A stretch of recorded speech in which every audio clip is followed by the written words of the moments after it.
goes up. We don't need it. So Regression may still be in the offing. There's no data yet. is that what you see with the PCSK9s? Is it regressing the atherosclerosis? No, I'm saying that's in the offing. It may happen. There's no evidence that it happens. Even they're being given to people that have had those plaques for decades and decades. They may or may not be regressible. So that's the holy grail. So one of your colleagues from UCLA Cardiology presented to our Los Angeles group that the PCSK9s are reducing morbidity by 20% They're reducing in a morbidity. very short time. Oh, they are. They're getting the cholesterol down. Even the ones that weren't set up to do mortality and morbidity, just to see do they work, the data leaked out, the treated group versus controls. These are good prospective trials.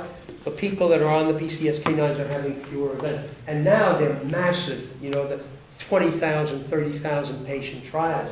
And what was the name of them? Odyssey. Odyssey came out, was presented at American Heart, and the events are down, no question. Fourier, not Odyssey, right. Odyssey was an earlier one. Yeah, so there's no question. I mean, LDL cholesterol is pro-inflammatory. It is a bad actor. It gets oxidized. It makes plaques. And people are still debating, are we being misled by cholesterol, all this cholesterol stuff? Is this a hidden conspiracy by academia and big pharma to get grants and to sell more drugs? There is a person in San Francisco who's the editor of that journal and she is very concerned about this. And we wrote an answer to her in a different journal and said why that was off. She was off base. She's very smart and very hard driving. But so are we being misled? It's really not cholesterol. We should be looking at platelets. We should be looking at fibrinogen. We're being misled. It's time to stop the debate. That's over. Now use the knowledge we have to treat. That's it. Yeah, we do have evidence of minimal regression. In the Jupiter trial, there was an IVUS subset, and there was less than 1% regression in that trial. In the Fourier trial, or the Gladkov trial, which was the one that looked at IVUS with the PCSK9, again, less than 1% regression. The 20%, 25% reduction in events is far and above what you would expect from less than a 1% regression.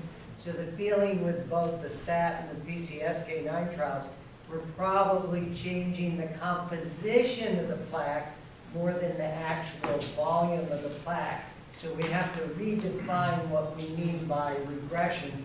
And many of the benefits may be from taking the relatively soft cholesterol-rich plaque and making it slightly more fibrous and or calcified, less likely to rupture, and that may give us the result, the resolution or the reduction in subsequent events in those pathways. Absolutely. Still a reason to go with diet, exercise, lifestyle, and maximal or optimal medical therapy. And all these people, it does as well at reducing mortality as anything, including PCI.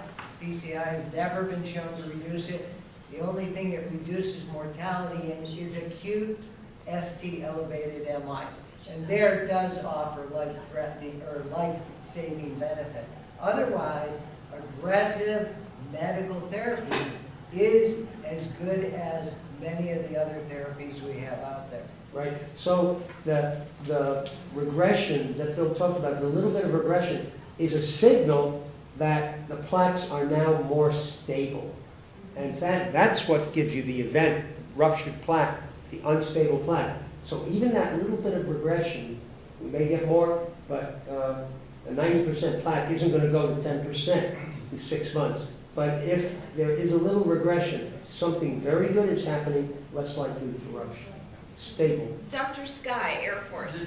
The new concept that is appealing to me is by the dietary changes, the exercise, and the meds you make, that the regression, while it may be minimal, you're increasing the body's ability to efflux and repair the plaque and Yeah. stabilize it. And there's these neat new trials of some of the new laboratory assessments of how much cholesterol can the body heal or move around to the right places to stabilize. Right. It looks like it has some promising outcomes data. Right, it's like Bill said, something's changing in the content, in but mainly it relates to stability. More fibrous, a better cap, less inflammation is happening. And so the little bugs that are shooting the free radicals at the thin fibrous cap are suppressed. I have to say, this is just a fascinating discussion, and we could go on, but Yes. we are a little over time, and for those who would like to stay and keep talking science, bring your chairs up and we'll keep chatting, and have wonderful holidays, everyone. We'll see you back here on Monday, the 8th of January, and we will have Betsy Thompson, the U.S. Health and Human Services Western Regional Director, physician, and also Karolinska Institute, Dr. John Overtveit. So it should be a wonderful session, and we hope to see you with us then.